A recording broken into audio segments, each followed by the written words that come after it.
بسم اللہ الرحمن الرحیم۔ حضرت صہیب رضی اللہ تعالیٰ عنہ کا اسلام۔ حضرت صہیب رضی اللہ عنہ بھی حضرت عمار رضی اللہ عنہ کے ساتھ مسلمان ہوئے۔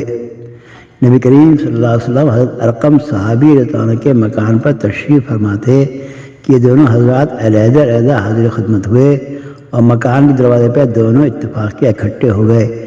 ہر ایک نے دوسرے کی غرض معلوم کی تو ایک ہی غرض یعنی اسلام لانا اور حضور صلی اللہ علیہ وسلم کے فیض سے مستفید ہونا دونوں کا مقصود تھا۔ اسلام لائے اور اسلام لانے کے بعد جو اس زمانے میں اس قلیل اور کمزور جماعت کو پیش آتا تھا وہ پیش آیا۔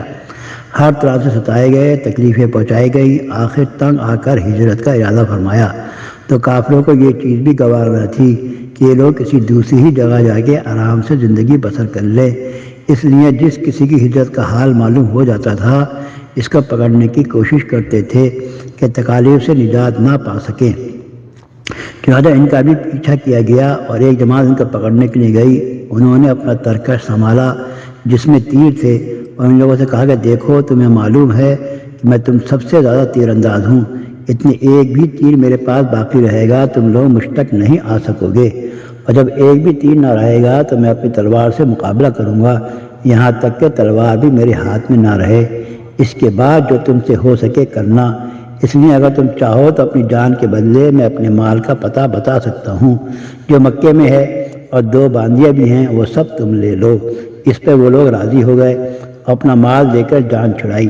اسی بارے میں آیت قرآن پاک کی نازل ہوئی جس کا ترجمہ ہے بعض لوگ ایسے ہیں جو اللہ کی رضا کے واسطے اپنی جان کو خرید لیتے ہیں، اللہ تعالیٰ بندوں پر مہربان ہیں۔ حضور صلی اللہ علیہ وسلم اس وقت قباء میں تشریف فرما تھے۔ صورت دے کے ارشاد فرمایا ہے کہ نفع کی تجارت کی۔ صہیب رضی اللہ عنہ کہتے ہیں کہ حضور اقدس صلی اللہ علیہ وسلم اس وقت کھجور نوش فرما رہے تھے اور میری آنکھ دکھ رہی تھی، میں بھی ساتھ کھانے لگا۔ حضور صلی اللہ علیہ وسلم فرمایا کہ آنکھ تو دکھ رہی ہے اور کھجوریں کھاتے ہو؟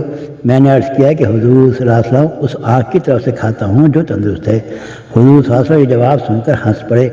حضرت صہیب رضی اللہ عنہ بڑے ہی خرچ کرنے والے تھے، حتیٰ کہ حضرت عمر رضی اللہ عنہ ان سے فرمایا کہ تم فضول خرچی کرتے ہو۔ انہوں نے عرض کیا کہ ناحق کہیں خرچ نہیں کرتا۔